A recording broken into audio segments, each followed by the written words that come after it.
It's lovely. So excited about this.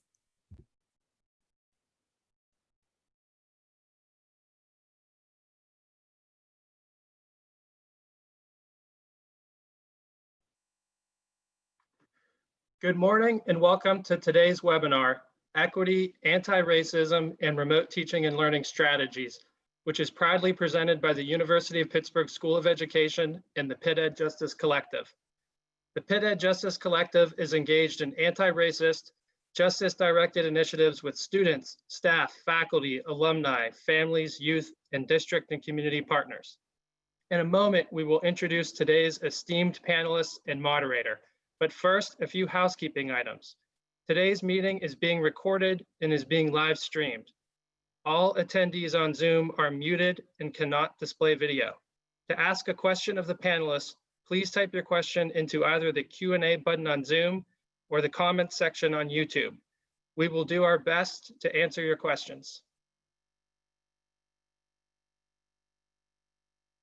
At this time, it is our distinct pleasure to introduce the panelists and the moderator for today's webinar, Equity, Anti-Racism, and Remote Teaching and Learning Strategies. Dr. Tanuqua Boulder is the Director of Innovative Technologies and Online Learning and an Associate Professor of Practice at the Pitt School of Education. Dr. Deetra Price-Dennis is an Associate Professor of Education at the Teachers College at Columbia University in New York City. Dr. Sharon Ross is an Assistant Professor in Health and Human Development in the Pitt School of Education. Dr. Cassie Quigley is an Associate Professor of Science Education in the Pitt School of Education. Our moderator is Dr. Valerie Kinloch, the Renee and Richard Goldman Dean of the Pitt School of Education.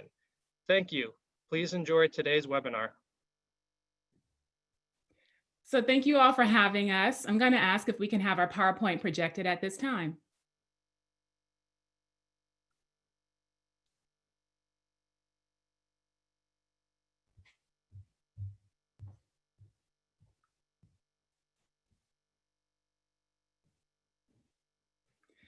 So as my colleague, Greg Latshaw just announced, we are gathered here to talk about equity, anti-racism, and remote teaching and learning strategies.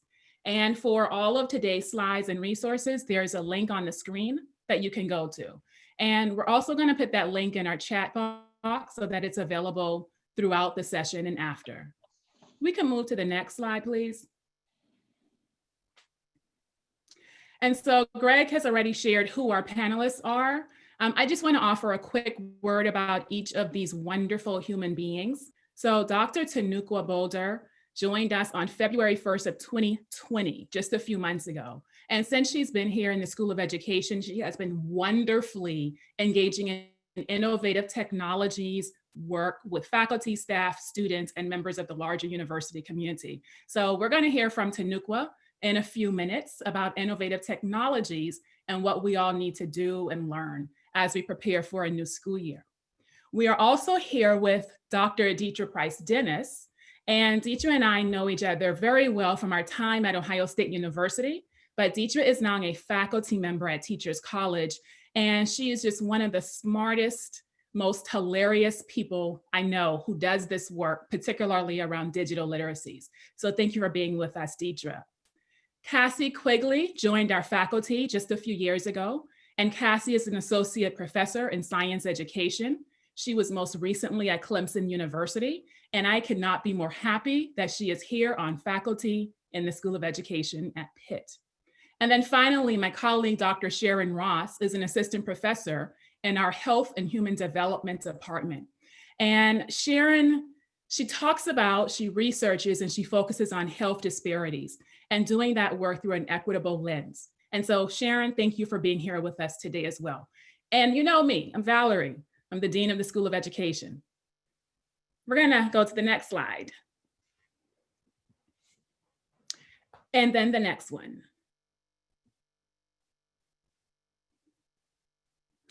And so Greg has already talked about the Pitt Ed Justice Collective. And so I'm not going to spend much time on this slide. I'm just going to hopefully invite people into conversations with colleagues in the School of Education at the University of Pittsburgh, people in the community, and various folks in school districts, whether locally, regionally, nationally, or beyond. And our Pitt Ed Justice Collective started as a working group.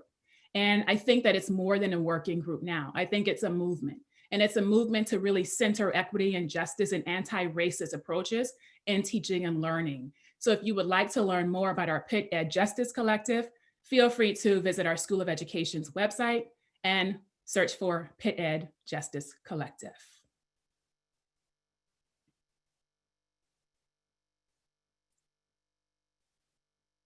All right, let's jump into our session for today. So our session for today is framed around three big questions. And I think three big questions that are urgent and that we need to take a moment to really think about, and not just today, but throughout the work that we do with public education, in universities, with communities. And the three questions that we have are definitely multi-layered. The first question focuses on anti-racist teaching. What is it, and what does it look like in practice? The second question that we're talking about today is the relationship between equity and anti-racist teaching. And thinking about the relationship between these two things without conflating one as the other, but understanding how they're interconnected. And then the third question, which is a two-part question, thinking about the implications for remote teaching and learning strategies, but also thinking about how we and how people here with us today construct curricula during this particular moment. And it's a moment where we are in COVID-19 pandemic, and we are also confronted with racism, and not new, every day in the history of this entire country. And how do we take a moment to rethink education through equitable, anti-racist perspectives that stem from various disciplinary areas, including literacies and language, thinking about science and mathematics education, but also thinking about health, human development with this larger framework of how do we do this with a remote teaching and learning environment. And so I am excited to go to the next slide because we're going to jump into the very first question. And this question is about what is anti-racist teaching and how does it look in practice? I'm going to pause here. I'm going to ask my friends and my colleagues to start us off with conversation. So what is anti-racist teaching? What does it look like in practice? And I think you're getting us started, Dr. Deidre. I am. Thank you so much for that beautiful introduction. And thank you all for joining us today. We know you have a million things going on in your lives. And so for us being together here at this moment, I think we have an opportunity to learn with each other. And so we welcome your questions, we welcome your comments, and we look forward to engaging with you.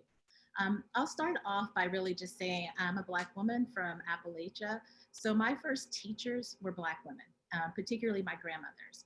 And so that orients me to anti-racist teaching and orients me to equity through the lens of Black feminist pedagogy. So for me, anti-racist teaching is really about being something that's a catalyst for disrupting systemic oppression. And when I think about what that can look like in practice, for me, it means centering what's happening in our world. So centering our socio-political context through the content in my courses and through the content and the context of what's happening in my students' lives and their communities. It really means representing Black, Indigenous people of color, particularly women, and as public intellectuals, folks from our community, having them positioned as theorizers and knowledge bearers, and really moving away from that happening in a unit or in a week. And I want to say that not to be shady, but we have so many folks out here in the field that might have a unit on diversity or 1 week where they take up issues related to the brilliance of people of color. And we have to move away from that practice. And so I think really representing the full humanity of people of color, to learn from them, to honor them and their brilliance and the contributions. And I really want to center that word learn. That a goal is to learn from them and to learn about them, and not just to know who they are, but what can we learn from them. And I'll stop there. All right. Thank you, Deidre, and thank you very much, Dr. Kinloch, for the introduction, and thank you everyone for joining us today. I'm next up to talk about what is anti-racist teaching and what does it look like. And I tackled this question in terms of instructional design because I'm an instructional designer by trade. And so just to touch on a little bit, expand on what Deidre's Aditya, sorry, talked about, is this idea of looking at instructional planning from an equity lens. So as you think about your learning objectives, align that to your instructional materials, your learning activities and your assessments, and select appropriate educational technologies, you're also placing race at that focal part of your instructional planning. You're also thinking about things like digital accessibility as well. So you're considering how does your content, your digital content, how is that accessible to all, especially individuals with sensory and cognitive disabilities. But you're also thinking, as you develop your content, how are you tackling those issues of social justice and equity, and how does that relate to your academic discipline? How are you encouraging students to think critically about race and racism? How are you encouraging them to think about racism and race on a local, regional, national, and global level? How does race intersect with gender, disability, sexuality, and so on? So you're thinking about those topics as you think about your academic discipline beyond that, and also as your lesson as well. And so part of this, and again, I want to reiterate here, explain that this is a starting point. So instruction design and instruction plan is a starting point. So once you've designed your instruction, then you have to think about how am I going to facilitate this instruction in an online learning environment, in a remote learning environment. And how am I going to do that with, as my good colleague will say, Dr. Elon Dancy, how am I going to do this without causing more harm? Right? So that's something that we have to think about. And so part of this process is also self-reflection, reflection on our self-awareness. You know, how comfortable are we addressing this topic, and knowing that we're uncomfortable and accepting that discomfort, right? Because we have to do something that we're not used to doing. So part of an instructional plan is really, as Deidre said, we're thinking about disrupting, changing what we've done, and kind of looking beyond kind of Eurocentric ways of teaching. So I'm going to stop there. If I could go on, but I will stop. Great job, Tanuqua. Thank you everyone for coming. Thank you for the introduction, Dean Kinlock. That's actually a really great segue into what I was going to talk about in terms of, so I come from health and physical activity, health and human development. And I think because of that, I kind of see this perhaps in a different way, or I apply it in a different way than perhaps some of my colleagues here today. So I wrote, it's in anti-racist teaching, what does it look like in practice, is being able to name racism and disrupt multi-level factors that contribute to health inequities. So if that is the goal of the course, or if that is the goal of my teaching practice, then I need to, you know, apply approaches and readings and bring in guest speakers that will give students the tools and kind of build their awareness and cultural humility in order to be able to do that. And Tanuqua, I love what you're saying about just kind of reaching the place where you're being able to be comfortable talking about these things. So I teach undergrad and graduate students in health and human development. And, you know, we spend a large majority of the beginning of the course just trying to help them understand that the difference between a comfort zone, so being comfortable, like around what you're familiar with, what you're comfortable talking about, and then safety, right? So those are two very different things. So knowing that we're going to be pushing students out of their comfort zone toward this learning edge, and as long as they're able to remain open to that and kind of lean into that, you know, they're going to be able to receive some of this new information. Other approaches are decentering whiteness in the classroom. I come there as a white, English-speaking, US-born citizen, upper middle class. So, you know, bringing that positionality into the classroom, making sure that I'm including other voices, bringing in guest speakers, and then helping students recognize what does racism look like, particularly as it relates to health inequities and health disparities. We spend a lot of time looking at the effects of racism on health. So the weathering, the chronic stress that's caused by racism and discrimination, and how does that affect the body? How does that affect cortisol in the body? How does that lead to inflammation and really wear people down and lead to chronic health issues? So yeah, so that's kind of what I'm going to say for now, and I'm sure we'll build on that from there. All right, thank you so much. And it's so nice to chat with everybody here. Really along the same lines as Sharon, is that I ask my students really to be permeable to the ideas. I'm a science educator, so I love a good analogy, a cell analogy there. So being permeable, open to these ideas is really the first step that I ask of my students, and then acknowledging that the past that was created and what counts as knowledge really excludes future participation. This is a huge risk that we are taking in the construction of scientific knowledge, and we are seeing it now more than ever. In STEM, anti-racist teaching is acknowledging that science that we often learned in school promotes the work of the privileged viewpoint of Western modern science, and that viewpoint has perpetuated both racism and white superiority. And so this plays out in many and almost all aspects of science, from who is promoted as the leaders in the field to who ends up in medical trials receiving dangerous drugs and those who receive the first safe vaccine. And so in practice, anti-racist teaching asks us to question this history and work to change it by promoting other voices, including representation, and altering what we privilege as knowledge. All right, thanks. Wow, this is wonderful. Thank you all for those responses. And so before we move to the next slide, I do want to say what I think I've heard, because I think what you shared leads really nicely into the next question that we have.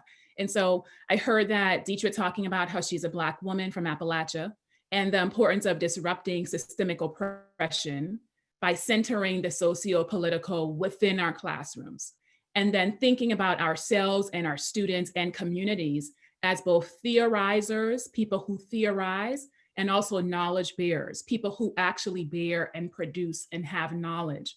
And how do we begin to represent the full humanity of all people in our teaching, which connects nicely to what Tanuqua and Sharon and Cassie said, insofar as how do we learn and have these learning objectives that are tied to these learning goals, that are also tied to whatever the text and readings are that we're using, as we also think about digital accessibility, as we think about the digital content, as we think about encouraging students to think critically about race and identities, but also as we build awareness, as we work toward cultural humility, as we decenter whiteness, and as we think about our past histories and our current practices as reproducing whiteness. And there's a question in there for all of you for at the very end. And that question is about how do we decenter whiteness in the curricula in ways that lead to deeper anti-racist engagements. So I want you to hold on to that. And I hope to get back to that at the very end. For now, I want to go to the next question.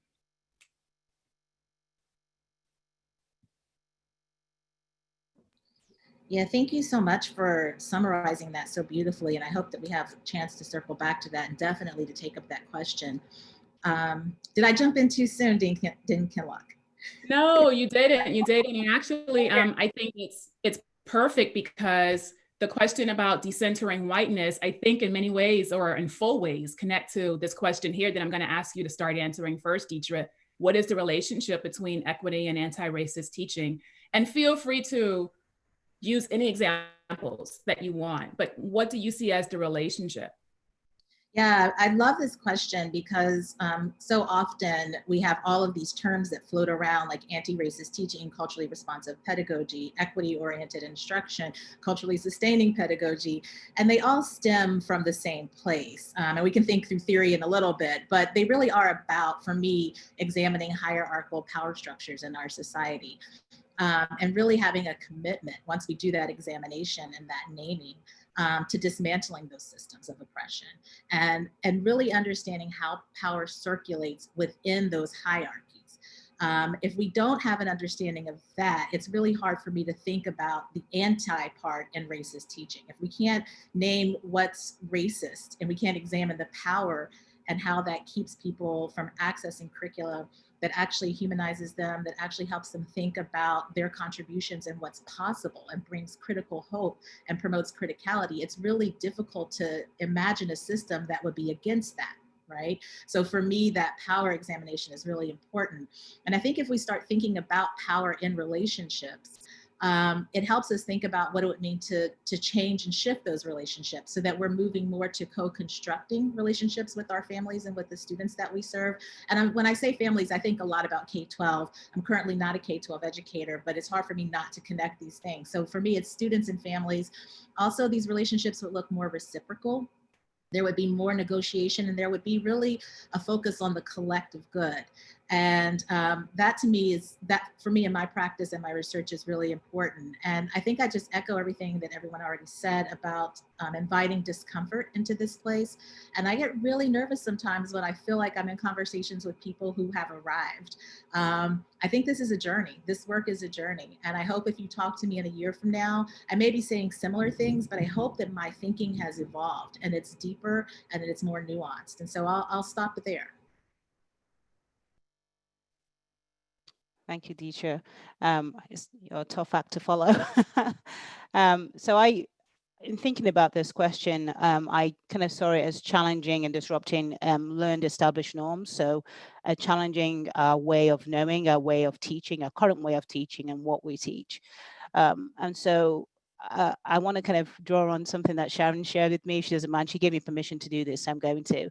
And there's a post that she shared with me, which says, and forgive me if I get this wrong, I'll try and get it right, which is who's telling the story, who does the story benefit, and who's left out of the story. So I think if we take those kind of concepts and we apply that to how we teach, then we can kind of look at this a little bit more critically, and that we can't have this relationship between equity and anti-racist teaching if we continue doing what we're doing. Right, that's the same idea of disrupting, innovating, agitating, to steal some of Dr. Kinlock's words there. And then one of the things I think about is an article that I read that Dr. Shannon Wanless, a colleague of mine, shared, and it talks about this idea of moving against. So we're moving against white supremacy. We're moving against what's comfortable. We're moving against what's familiar.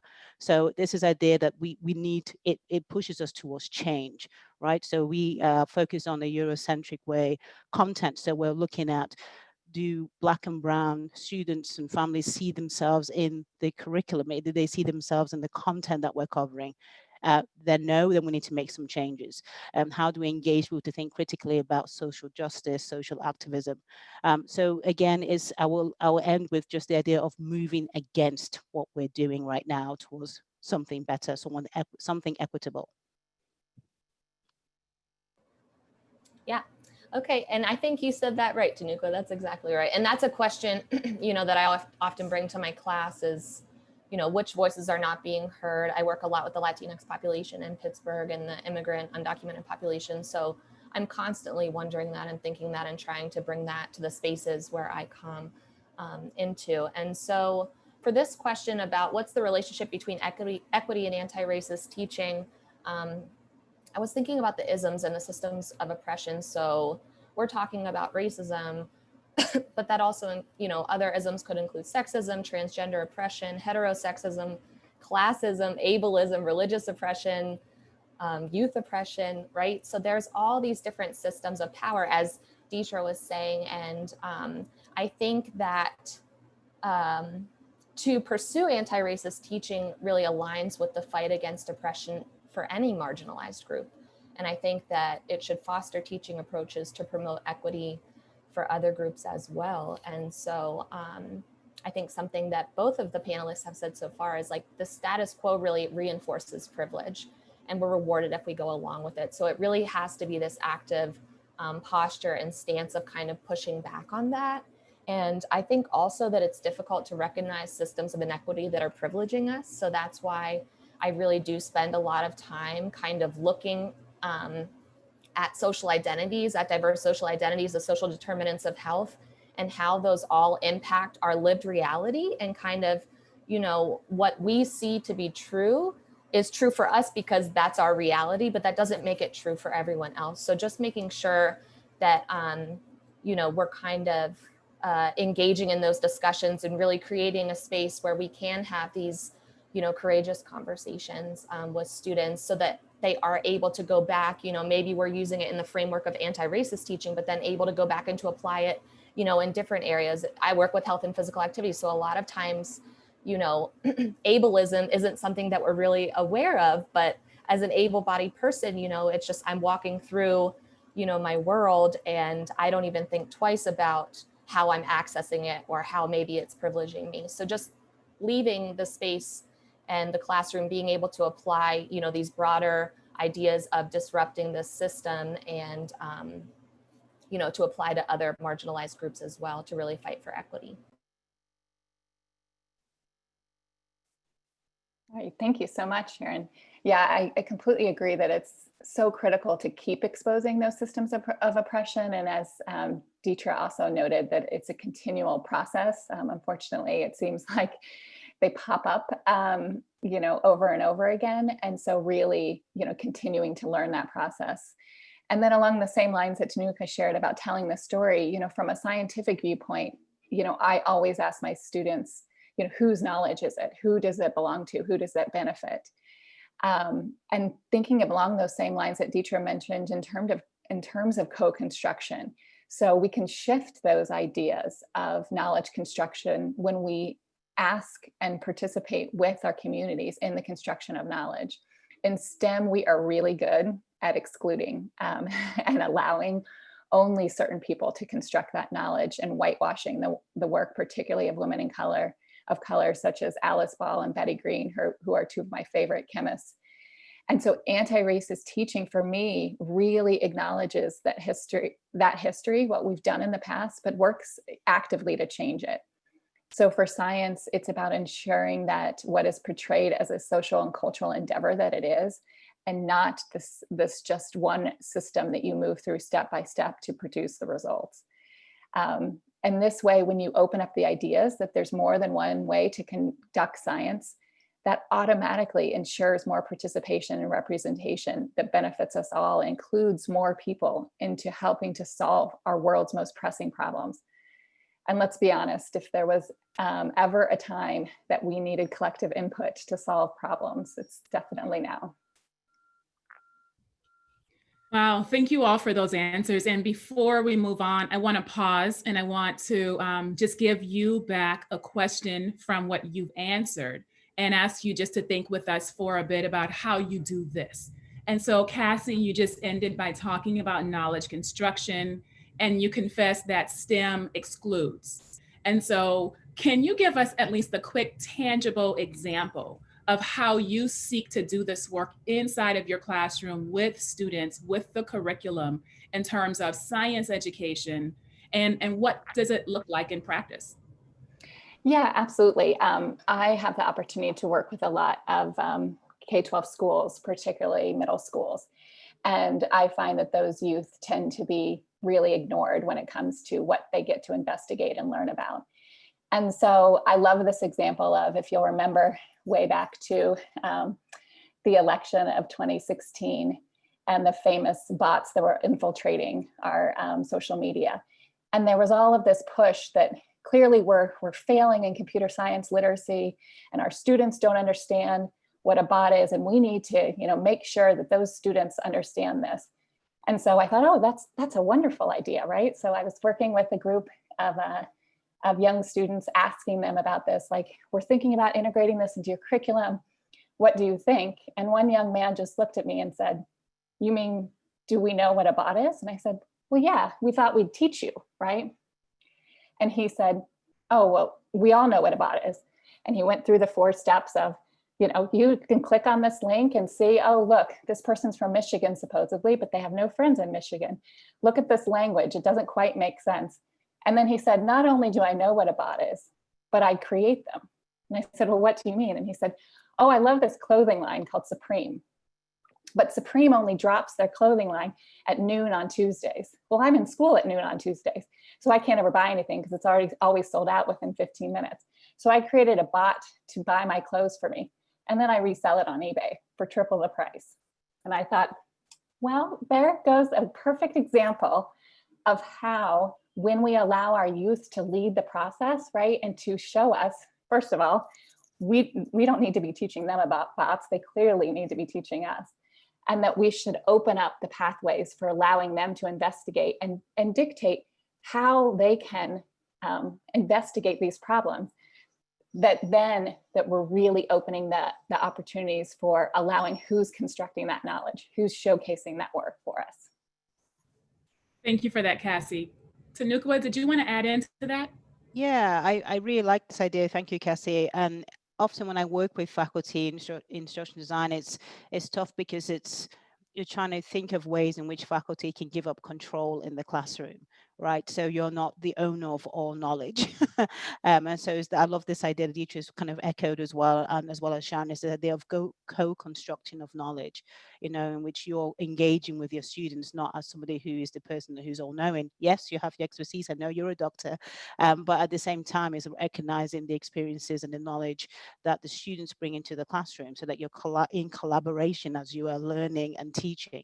And so I always talk about this idea of giving up control. And so I just wanted to add that point. Giving up control, what? And I think that's what some of us say, right? That's what some of us are like, I could do this, I can give up control. But when we are in the moment, sometimes it becomes hard to give up what? This is what I've been trained to do. This is only the thing I know. And I think the point here is that, but there's so much that we don't know that we have to make space for in order to learn. And as other folks have been telling me, and also to unlearn. And so I'm happy that you said, how do we give up control? How do we invite, as Deidre talked about, various voices, perspectives, and experiences into the classroom? And how do we embrace it, but not just embrace it to move on, but embrace it to truly learn from it? And Sharon, you've talked about health disparities, and you've also talked about knowledge construction. And it was, I think, the question that Tanukwa raised from you about who's left out. I wonder, how do you do this in a classroom that is focused on health and human development, or health and identity? How do you open up a pathway for people to enter into this conversation? Yeah, so, some of the ways that I do that is I bring in guest speakers from the community. So I am not an expert on many of the topics, that we're going through. I'm talking about disparities in gender and sexual orientation. I'm talking about disparities by ability status. So I bring in experts from the university, from the community, to come and speak on these topics to my class, which I think is super important, number one, so that they're not just hearing from me, and then they're really engaging in discussions with the guest speaker. It really is more of a conversation than the person just showing up. They don't really prepare too much, except maybe to say what they do, maybe if they're doing research, what their research is, or if they're from a community organization, kind of how they come alongside like trans youth, trans homeless youth, and what does this look like in practice, and then just starting to have that conversation. So that's one way. Also, there are fantastic TED Talks. So, I just am able to bring in the experts in that way. I don't even necessarily need to know them. They've already thought very, about these topics in critical ways. So I'm able to bring in those voices. I assign readings from diverse people. And I think, I also give the students some agency and put it on them, talking about letting go of some of that power. I am more than willing to do that. So, trying to have the students apply and think critically about what they're learning in class, and then going out, because as we know, there's not a lack of opportunity to do that in this day and age with everything in the news headlines. How perfect. Wonderful. Thank you for that perspective. And there's so many other questions that are in the comments and in the chat. So we're going to get to that eventually, but I want to go to the next slide and the next big question. And so this question, I think, begins to address some of the questions that are in the Q&A and in the chat. And it's about implications for remote teaching and learning strategies. What are some of those implications? How are you constructing curricula during this particular moment? And so I want to start, I think, with Deidre in terms of what do you see as some of the implications, or starting with any one of you wonderful people. How do we think about this big question? Yeah, I think we're starting with me this time, because I'm going to touch on the implications, and everyone else is going to talk about curricular construction, and I can add on later on. So one of the issues, I focus on helping faculty with online teaching and developing online content. One of the critical things, especially in this pandemic and this COVID pandemic, is now also a technological pandemic, is the digital divide. And so almost everyone, I believe, knows that the digital divide is a lack of high-speed internet and technology. And so when we talk about that in terms of equity, we know that there are students and families who don't have high-speed internet and technology, so they don't have access to online learning. They can't engage, especially during this pandemic when we are relying heavily on the internet for events like this for informal learning. We're relying heavily on the internet for work, for commerce, online banking and things like that, for our social and emotional well-being, connecting with families and friends. So we're relying heavily on the internet for all of these things, also beyond education as well. So there's an issue of no access.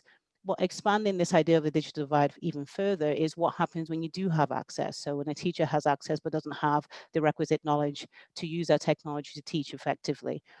When students have that access to their technology, but they don't know how to use it to learn effectively, and how schools may not have the knowledge or perhaps funding to be able to integrate appropriate technologies to support learning in remote and online learning environments, or learning in general. So talking about it in terms of those implications is the idea that the issue of the digital divide is a problem before the pandemic, but it's an emergency now, because now we have people who don't have access, and it's typically, unfortunately, poorer families, students and families, typically Hispanic, immigrant Hispanic families who are facing this challenge.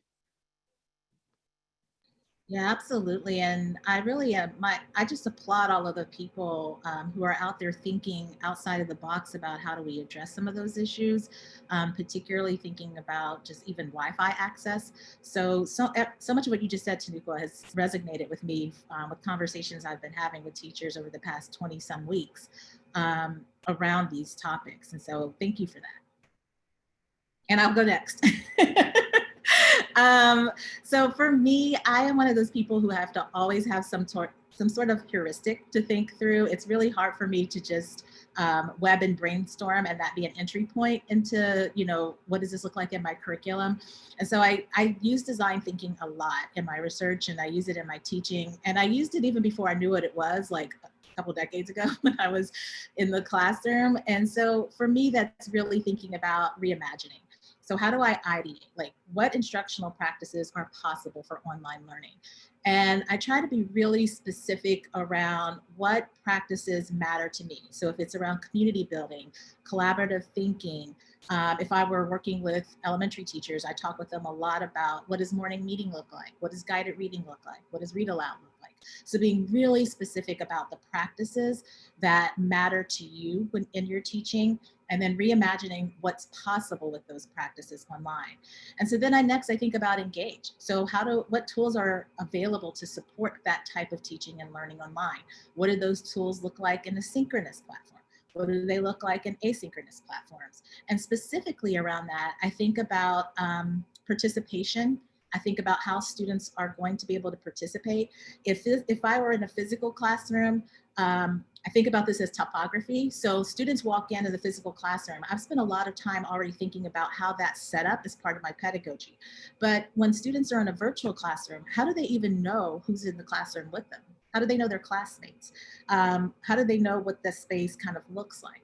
And so I think it's our job to sort of think about the way we use technology to encourage participation, to give space for students to process their ideas. So often technology is used at the very end as a codification or an artifact, but how do we use it to process and think through content? And then how do we use it to share work? And so all of that for me falls under engage. And then this goes back to something that Dean Kinlock said, and everyone on the panel has said so far. How do we examine? How do we create space for students to develop their own critical inquiries about topics that matter to them? And that's the most important thing for me when I design curriculum, is leaving a lot of space for students to, in assignments and in readings, to bring in things that matter to them and their community as they relate to the topic in their class. And so, we've done Twitter chats for different professional organizations where my students have been the ones who have come up with those questions. There are lots of ways that I think we can bring their inquiries and put them in conversations with a more global audience so that they can see themselves as public intellectuals and contributing to our knowledge. But I'll stop giving examples for now. I'll come back to those later. And then I move on to create. And this part for me is the most fun. How do students engage with multimodal production to share what they've learned? And sometimes those multimodal productions look like infographics, sometimes they're podcasts, sometimes they're animations using, and I can put tools in the chat if you're interested about which ones I've used. Other times they are just opportunities for students to create magazines with topics or blogs that matter to them. So I think this notion of creation is really important especially considering that students will be home and every tool that matters to them is available. And so how do we put all those tools on the table so that students can create things that show what they know, but also in genres, modalities, and for audiences that matter to them. And then I think the piece that's the hardest for me is the assessment. You know, how do we assess what students are learning and provide them with meaningful feedback that's consistent and that's transparent? And I'll stop from there. Well, that was just like a perfect segue because I'm going to talk a little bit about assessment. So thank you for that. And yes, just a big shout out to all our educators out there who I know are working hard to try to figure all of this out. And so for me, you know, I think about the ways in which we can view assessments as the ultimate goal is to find our students' strengths. And so every student has them, and it's our job as educators to both find and promote those strengths. So as we know, multiple choice tests and writing prompts are two forms of smartness that are really promoted in schools. But there are often so many other ways of forms of smartness that we can really tap into, as Deetra mentioned, through these creative technologies. And what better time to do that than in a remote setting? As Deetra said, the kids often already know how to use these things. These are things that they're engaged in multimedia platforms with their friends. You know, I often watch YouTube, right? They create YouTube, right? And so letting that creation to be a part of their assessments. So thinking about it in terms of an infogram that tells a story about the lead in the pipes in their community, and looking for, okay, do they have that scientific knowledge that matches to my standards when they're displaying that through an infographic? Are they creating a podcast that discusses plastic pollution, right? And again, do they understand the human impacts on the earth, which is a standard that I have to assess them? And then thinking about movies that where students are talking about invasive species, which also looks at the life cycle of species and how things, you know, certain species take over, right? Or food chains or food webs. All of those can be assessed. But what it does is it highlights a new form of smartness that you can really elevate in terms of status in your classroom. And so for me as a science educator, I'm really trying to dispel the notion that there are smart kids and not smart kids. And sometimes we call them worse names, but that, you know, what do we view as smartness in our classrooms, and disrupting that notion that there are only certain people who can contribute to science. And can we change that through anti-racist teaching? I think so, right? Lastly, I just want to put in a plug. I hope that when we move and think about remote teaching, that we don't only think about just digital and online, but that this is an opportunity for our students to engage in place-based education and what's happening in their community, right? So for me, you know, that's readily engaging them in environmental justice projects. So learning why communities of color often are situated in neighborhoods that have higher incidence of both air pollution and water pollution, and not access to parks and compared to other communities, you know, white communities. And so this is a great opportunity to be able to allow our students to engage in that work, right? And get them outside in their communities, you know, while we are in this remote world. All right, so I'm going to bring it home, and I would just echo what everyone is saying here. So I do not have formal training in pedagogy and education. I'm public health and human development and family studies by my background. So I feel like every time that I talk with teachers, like people who have been in the field or who have learned these and know these frameworks, I just feel smarter just kind of being in your presence and hearing you for 1 minute. And I tell Tanuqua that all the time because, you know, moving right now to remote teaching and learning, I've been teaching, you know, at the college level, these topics for about 6 years now. And so I am really thinking like, what does this look like online? How does this really translate? How can I transition it and still, you know, be able to meet my learning objectives? But before I can even do that, especially in the current climate, one of the things that I do is I check in with students and just make sure that their needs are being met, right? So if it's like Maslow's hierarchy of needs, so if they aren't safe, if they are food insecure, if they're housing insecure, they're not going to be able to learn and they're not going to be able to engage. So I ask those questions outright to make sure, you know, if they have access to internet, if they have access to devices, like Tanuka was saying, also like, are they food and housing secure? What are their preferred forms of communication? Are they safe? And then so from there, I'm able to move forward and kind of construct, you know, what the semester is going to look like. So how am I constructing curricula in this moment?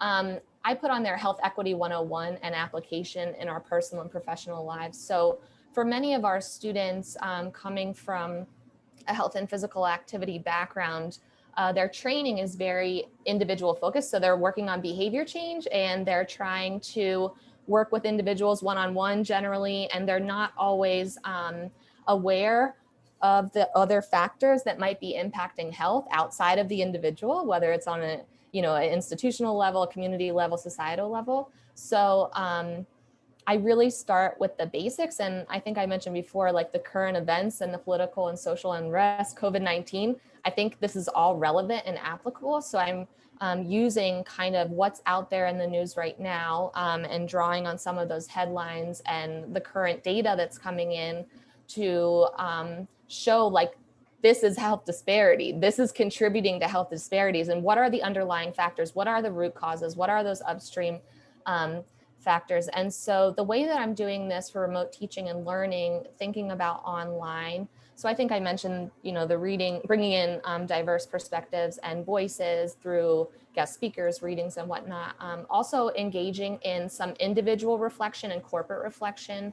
So having them submit their own personal reflections where they're able to think critically about what they're reading and absorbing and applying it to kind of their own personal and professional lives, and then engaging corporately, thinking, you know, about these topics through discussion boards online, and just having them reply to a prompt, and also responding to some of their peers to let that kind of develop organically and synchronously. You know, online, we're not in the classroom, we'll be probably on Zoom. So thinking about how can we do this with the tools available to us in Zoom. I've thought about breakout rooms and kind of doing some of those small group discussions where many of our students feel more comfortable talking about these topics, and then coming back and sharing with the larger group. And also the whiteboard function in Zoom is really awesome to be able to collaborate and you know, create knowledge together.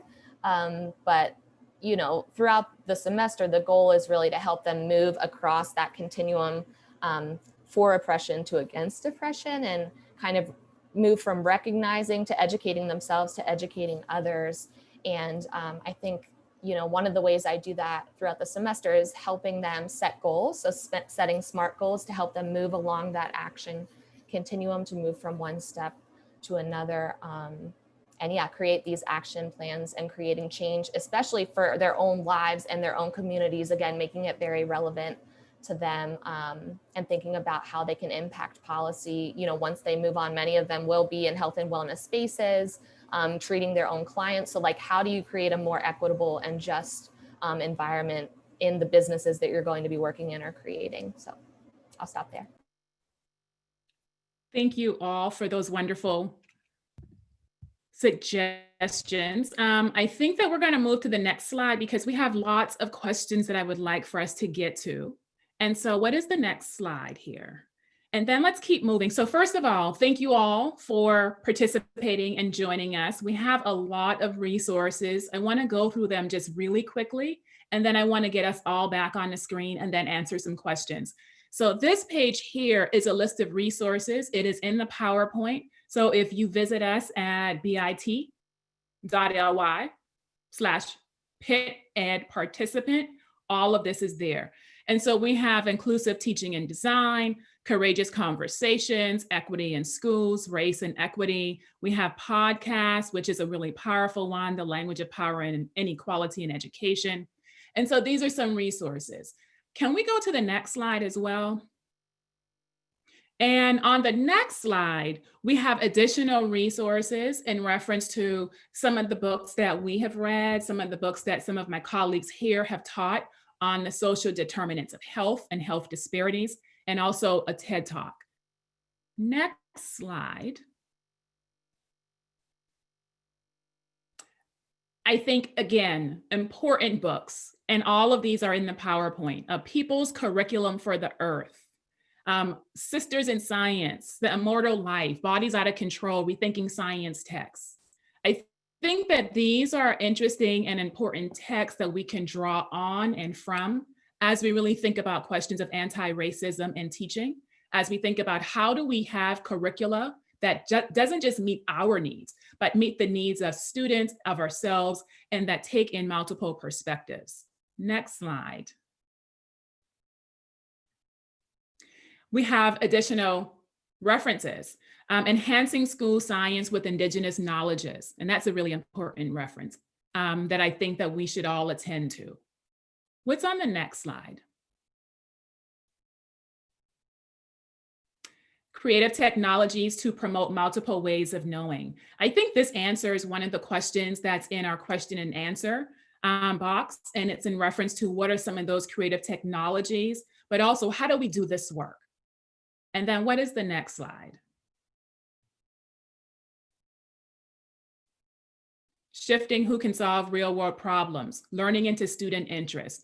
And so the point here is that we have lots of references, and we will continue to collect these references and make them available for anyone who might want to read them, look at them, listen to them, and really think with us about how do we do this work, and doing this work in a variety of ways for a variety of contexts.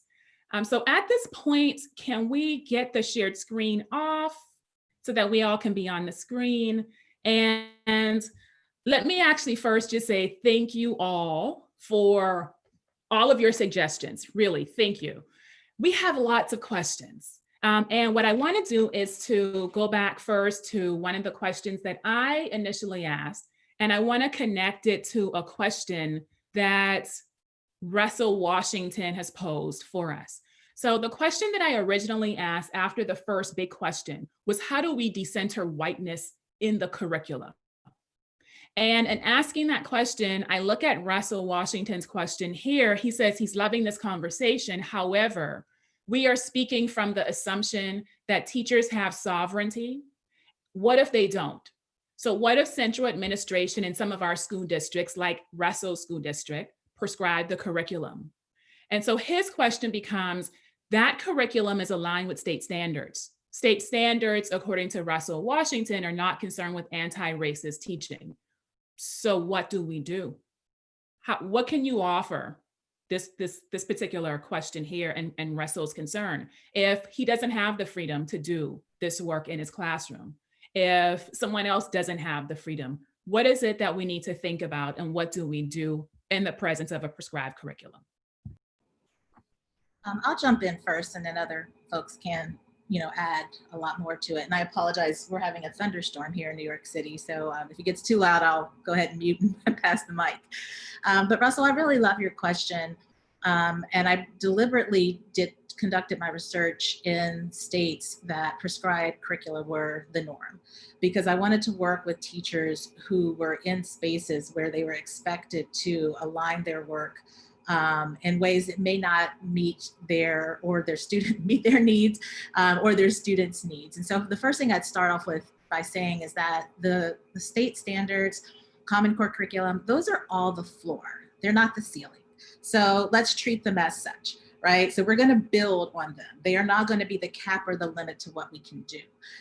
There isn't one unit that I have ever either co-designed with teachers or designed on my own for students in the past decade that does not address any of the Common Core standards, but is rooted in anti-racism. And so the first thing I would say is the questions that your students have are so brilliant and are so multifaceted that there isn't work that you can't do or align with the standards. I can't think of one example in the past decade where I haven't been able to do that. And so I'll give you a really brief example. We started off by doing these stations around thinking about the conception of race, the social construction of race with fifth graders. And we wanted them to know what their race would be in the 1600s, 1700s, 1800s, 1900s, so that they can understand by looking at the US Census and looking at how race has been socially constructed in our country over time, who they are now might have been different. That is not in the standards. This was in Texas. So you know that's not in the standards, because I don't even know if they recognize race in Texas. Sorry if y'all are from Texas. I lived there for a little bit. Never mind. I'm gonna stop because it's being recorded. So I'm not gonna get invited back. Okay, focus. So this is in Texas. And so lots of prescribed curriculum, right? Lots of constraints around what's possible. But what was beautiful in that moment is that the students were like, these are okay stations. But what we really want to talk about is this thing that we heard at the barbershop around Trayvon Martin. What we really want to know is, what if Trayvon Martin was white? So we want to create our own stations. We want to get our own resources.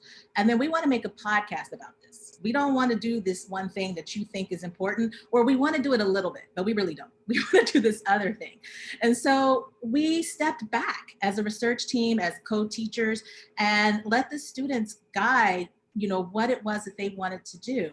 And we talked with the principal, we talked with the families, we invited them in for a showcase at the end. But these students created Flipboard magazines, they created a podcast, they created infographics using materials, and then digital infographics using Pixlr and PicoChart. So they moved from material-based learning to digital learning, just so that they had a chance to kind of construct and think. And they created the infographics, which I think is the most important thing, which the standards don't even get to, for multiple audiences. The one that they put in the hallway was for K-1 students. So they wanted K-1 students to understand this. The ones that they did digitally, they wanted for their families. So they even had a chance to think about audience. So we're talking about multiple sources of information, reading them, synthesizing them, analyzing them, and then moving that content across multiple sign systems for different audiences across different genres. There isn't one standard we can't do with that kind of work. And so I know that's a really big picture example, but I just want to say, hang in there. There is a possibility to find fractures in the curriculum where your students and the questions that they have will push us to places that the curriculum really wasn't designed to go, and we'll do more. We'll do way more. We'll be off the floor. So that would be my starting advice, and I'll pass it to other folks. Yeah, I completely agree with Deetra that, when we work in K-12 schools, we absolutely cannot ignore the standards, or we'll be completely irrelevant to teachers' lives. I mean, it is a requirement that we have to work within. But when you follow students' interest, as she just so beautifully outlined, they are really good at asking these tough questions. And so one example that I can give you with a school that I worked with in South Carolina, that they were having issues with mosquitoes, and the students were in an environmental science course, and they were studying about, the effects of chemicals that were being used to eradicate mosquitoes. And so they asked, they said, we don't like that these chemicals are being sprayed in our classrooms. We want to do something about this. And so this was a perfect opportunity to align it to the standards. They needed to learn about these things as prescribed in their curriculum. And it was something that was really important to them. It affected their life, and also gave them this huge activism component. They constructed the scientific investigation to actually trap the mosquitoes and do tests on their own and do a comparison. If we covered up these potted plants that are holding up all this water, what happens to our water or our mosquito population? Does it decrease? What if we can cover these drains with a netting? What happens then? And they produced all of these experiments and results, and then presented it to the board. Not only that, but they actually did a kind of undercover investigation of the company that was doing the spraying, and found that they were spraying in places they were not supposed to. Unfortunately, the board kind of ignored their response, because there was an outbreak of, this was during the whole Zika craze. And so they were worried about Zika, right? And they were worried about safety, and safety is our number one priority. But what they ended up doing was going around and showing this presentation to all of the teachers in the school. And all of the teachers started posting, no mosquito spraying allowed in my classroom. And the board said, that's fine if the teachers decide.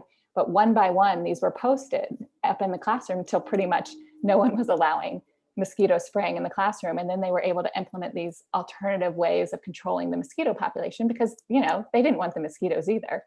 And so this was a really nice example of how something that generated from the students as a concern was perfectly aligned to the standards in their courses, and was also able to elevate them in terms of activism and showing how science can really be a big part of changing the policies that we often just take for granted. Wonderful, wonderful. And I know that Sharon, Tanuqua, you might have examples, but I do want to get to another question.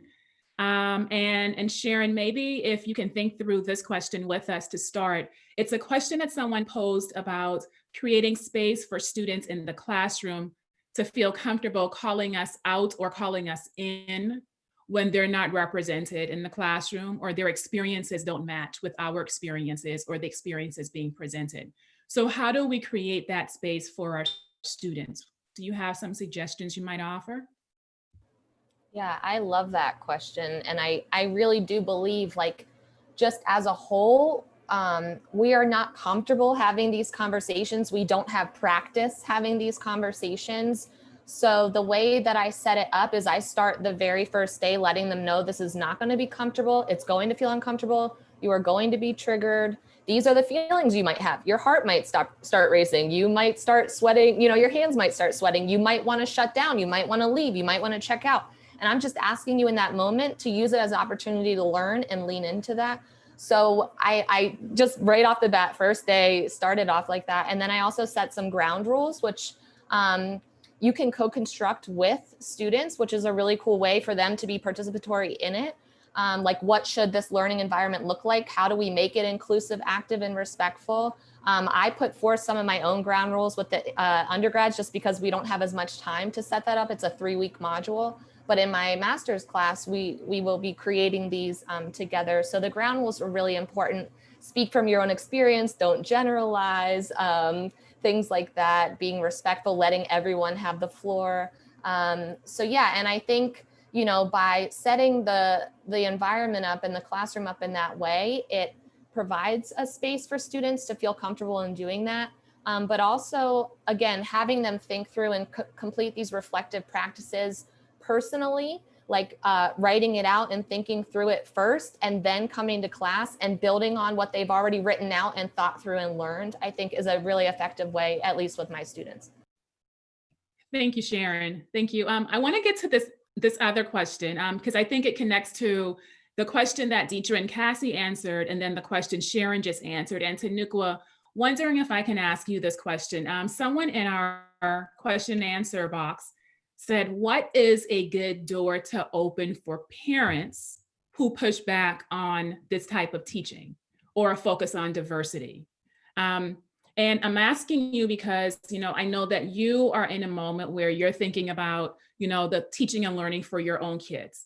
How is it possible for us to open the door for parents and for families, even if they might push back on this focus on anti-racism?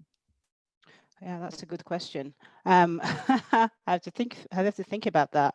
I think probably drawing on some of the things everyone else has said, and also for Sharon, is that we have to let me think about this, because this is something that I'm personally going through with the school that my children attend, in that they're trying to address racism because they've seen an increase in racism. And so part of the ways of trying to do that is open conversations with communities and families to talk about race and racism. Unfortunately, one of the issues of that is it's typically only involves people of color, Black and brown people, because yes, we are I want to say the victim, but we're the ones that have the most experience. But really, this is a broader conversation that needs to be opened up to everyone within the community. So when you have pushback from families, I think if our focus is to disrupt and agitate, then we have to kind of I want to say go full steam ahead and not allow ourselves to be stopped, and not allow discomfort and resistance, right? Because I think going back to the classroom as well and within the community at large is that there will be resistance. You know, there will be people who will say, no, racism is not a thing. This is not, it doesn't happen. And so the idea is if you set yourself this particular goal to engage in this conversation about equity and anti-racism, then the idea is that we are then maybe dragging people along, kicking and screaming in some respect, and working with people who are our allies, working with people who are and wanting to engage in this work, but also doing our best to educate those people who may be resistant. And as we were looking at working with families, it's sometimes part of it is educating, and then part of this is informing, part of it is having conversations, and some of those conversations, unfortunately for us who are doing the work, might be frustrating, but it sometimes requires repetition, of really driving that through in different ways. So I hope, I know this is probably not quite concrete, but I hope that kind of gives some idea, addresses that question to a certain extent. It does. And that's a perfect answer. Thank you for that, Tanuqua. So we have about 9 minutes left. And I want to do at least 2 things in 9 minutes. I want to ask this very general question because I think it encapsulates a lot of the things that have been in our chat and in our question answer. And then after we do that, I want to sort of like bring this to an end by offering an opportunity for you to share your final thoughts at this moment.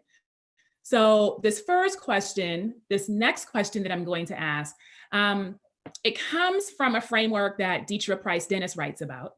And Deetra, in one of your latest chapters titled, "What Happens Here Can Change the World, Preparing Literacy Teachers in the Digital Age."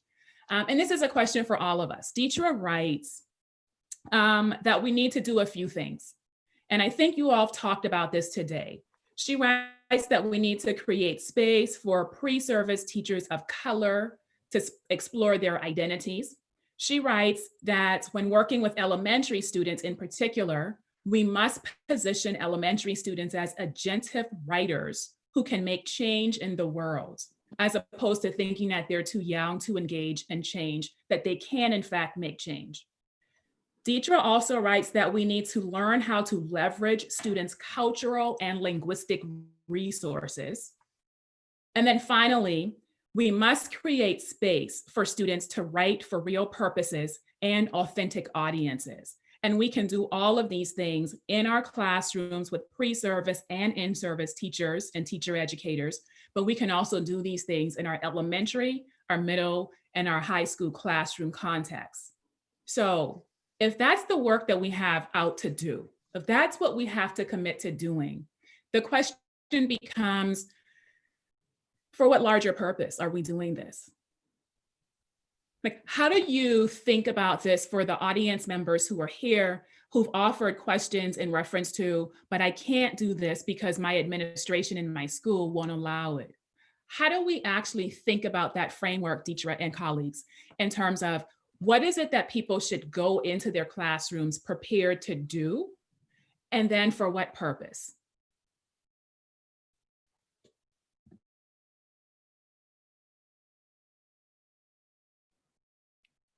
So for me, I try to keep in mind, our youth, right, and what they deserve.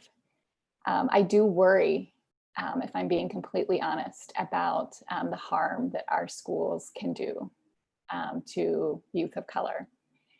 And so for me, it's just a constant reminder of what is my responsibility. If I'm not going to do this work, I'm actually part of the racist society that is causing the marginalization of a large part of our population. And that, to me, helps to drive this work.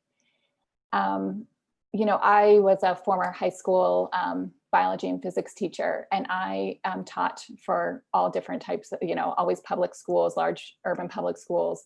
And so I have experienced what it's like to have to, test your students every 3 to 4 weeks to show proficiency, right? That's draining and exhausting and demoralizing. But I also saw how you can infuse these projects into the school and position them as a way to say, this is an opportunity for our school and our students to shine. And I will say, I find that administrators do respond to that. Like, they like when they can see their students producing things. And so I totally agree with Deetra. I mean, kids can start this work at age 5.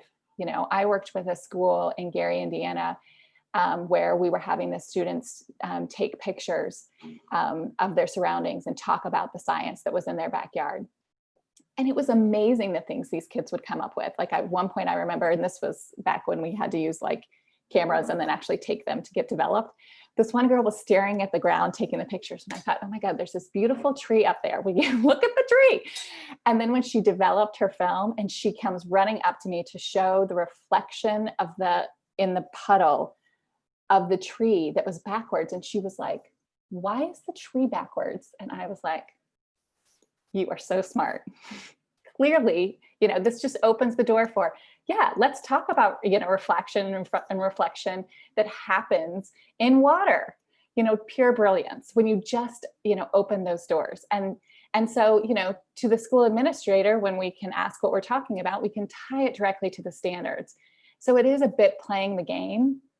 But for me, I always go back to the central point of the students. Is what I'm going to do cause them harm? And I know that sounds dramatic, but it's actually not. And you know what? That's, yes. I know I'm off mute, so I'm having these reactions like, it's what we are doing causing them harm. And to ask that question, okay, you just opened up a lot. We need another like hour and a half, but I'm not going to have that. We have 4 minutes left. Tanuqua, did you have something to add into that? Just, I think what Cassie said is brilliant, and I agree looking at it at school level, but I think we also need to take a step back looking at what Deidre talked about in terms of exploring identities. And this is where we look at teacher education programs and preparation there, because are we doing that work there as well? Because it starts off there, because the teachers, especially teachers of color, are going to go into the schools and unfortunately be asked to assimilate, right? So we are asked to kind of go with the status quo. And so we want these teachers to recognize their identities as Black and brown people. They have to be comfortable and be empowered, and not to shed their Blackness. They have to be empowered in the systems that sometimes are set up against them. And so what are we doing in terms of the teacher preparation programs to say, okay, we're recognizing your worth here, recognizing your experiences and your contribution, and how are you going to be comfortable making the change within the system that you're going to be working in? Yes. Sharon, what are your final thoughts? What do you have to say to any of this?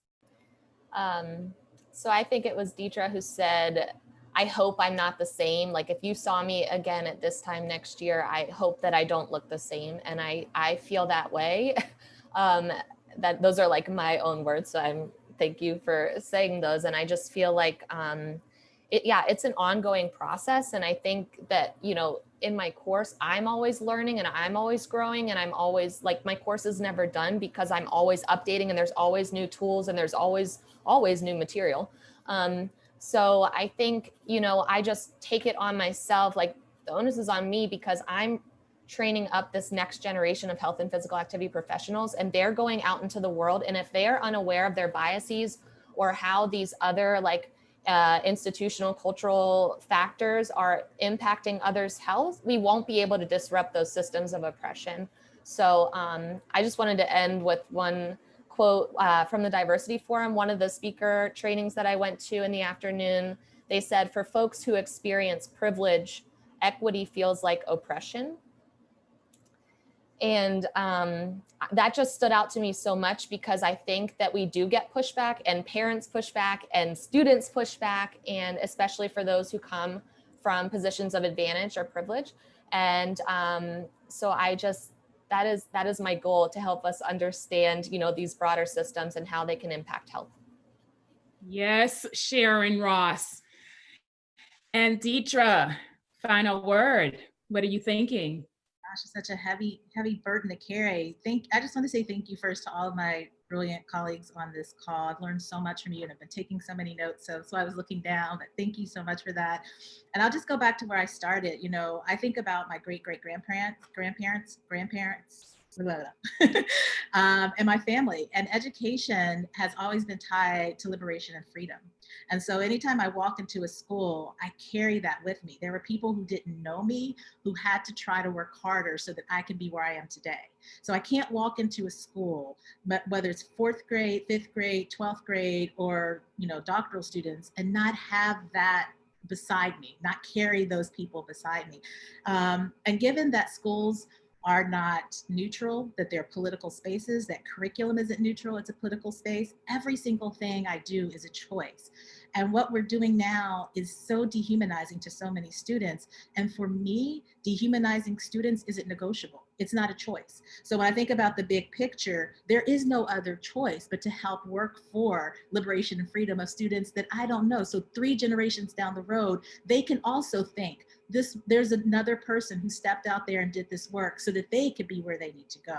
And so I guess I'll just end with one last piece. When I think about my lessons and the conversations I've been having with students, teachers, particularly thinking about John Lewis, is how does your curriculum, how does your teaching provide options for your students to learn how to make good trouble?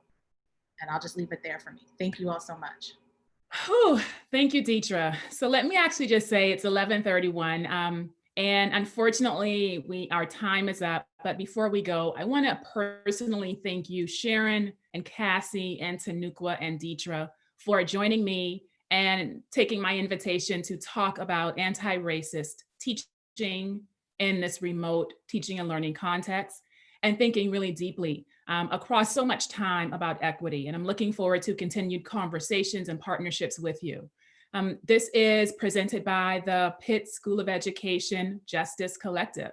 And if you would like more information about our collective, please visit our School of Education webpage, search for Justice Collective, and please sign up for our listserv. We will have many more sessions coming up. I am going to end with a comment that is in the question and answer, and I think it's so appropriate. It comes from our dear friend and colleague, Ayana Brown. And thank you for joining us, Ayana.